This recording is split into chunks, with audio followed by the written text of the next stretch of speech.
नमस्कार बंधुरा केमन आछो तोमरा सबाई आशा करी भालोई आछो। आज के जन्माष्टमीर परेर दिन। आज के नंद उत्सव हय किन्तु आमरा सेरकम भावे नंद उत्सवे किछुई करिनी। गतकालके आमरा जेहेतु जन्माष्टमी करेছি तो अनेक किछुई तैरी करा हयेछिलो सेदिन। तालेर बड़ा, नाड़ू, मालपोया, लुचि एसब करा हयेछिलो, सुजी करा हयेछिलो। किन्तु आमार बड़ मेये आमादेरके कोनो काजेई साहाज्य करते पारेনি। ओ दुपुरबेला टाइमटाय घुमिয়েছিল।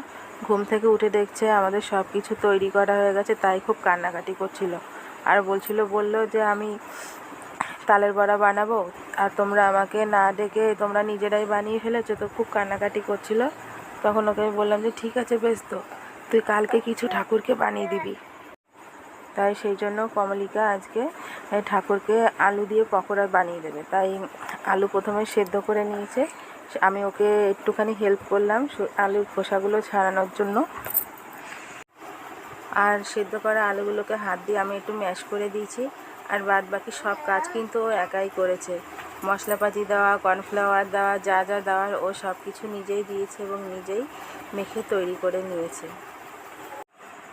ও এই আলুর পকোড়ার মধ্যে মশলা হিসাবে দিয়েছে ধনের গুঁড়ো, জিরার গুঁড়ো, হলুদের গুঁড়ো আর লঙ্কার গুঁড়ো, আর পরিমাণ মতন দিয়েছে সৈন্ধব লবণ আর দিয়েছে কর্নফ্লাওয়ার। এগুলোকে ভালো করে একসাথে মেখে নিয়েছে। মেখে নেওয়ার পর রোলের মতন করে লম্বা লম্বা করে নিয়েছে। এটাই ওর পছন্দের আকার, ও এরকমভাবেই করবে। করে তারপরে এগুলোকে একে একে ভেজে নিয়েছে। এরপর কড়াইতেও তেল দিয়ে দিয়েছে। তেল ভালো করে গরম হয়ে যাওয়ার পর একে একে সব কটা পকোড়াই ও ভেজে নিয়েছে।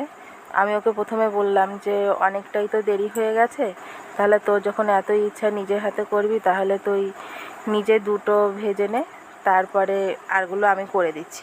ও বলছে যে না, আমি সবগুলো করব। এবার তেল বেশি দেওয়াতে দুবারেই ওর ভাজাগুলো হয়ে গেছে। ওর মুখের হাসি দেখেই তোমরা বুঝতে পারছো যে ও কতটা খুশি ভগবানের জন্য এই পকোড়াগুলো বানিয়ে ভোগ দেওয়ার জন্য।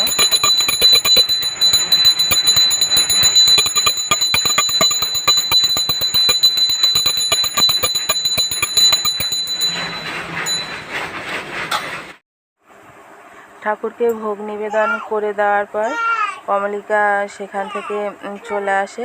এবার এইভাবে কিছুক্ষণ রেখে দেয়, তার মিনিট 5 পর আবার ঠাকুর ঘরে চলে আসে। কমলিকা গোপালকে ওর জন্মদিনে একটি রুমাল উপহার দিয়েছে, নিজের হাতে তৈরি করেছে এই রুমালটা, সেটার জন্য ও খুব খুশি। কমলিকার পুজো দেওয়া হয়ে গেছে, আমরা সবাই প্রসাদ নিয়ে আমরা খেতে বসে পড়েছি। তো বন্ধুরা, আজকের মতো ব্লগটা এখানেই শেষ করছি। আশা করি আপনারা সকলেই ভালো থাকবেন। আর ব্লগটা কেমন লাগলো অবশ্যই কমেন্ট করে জানাবেন।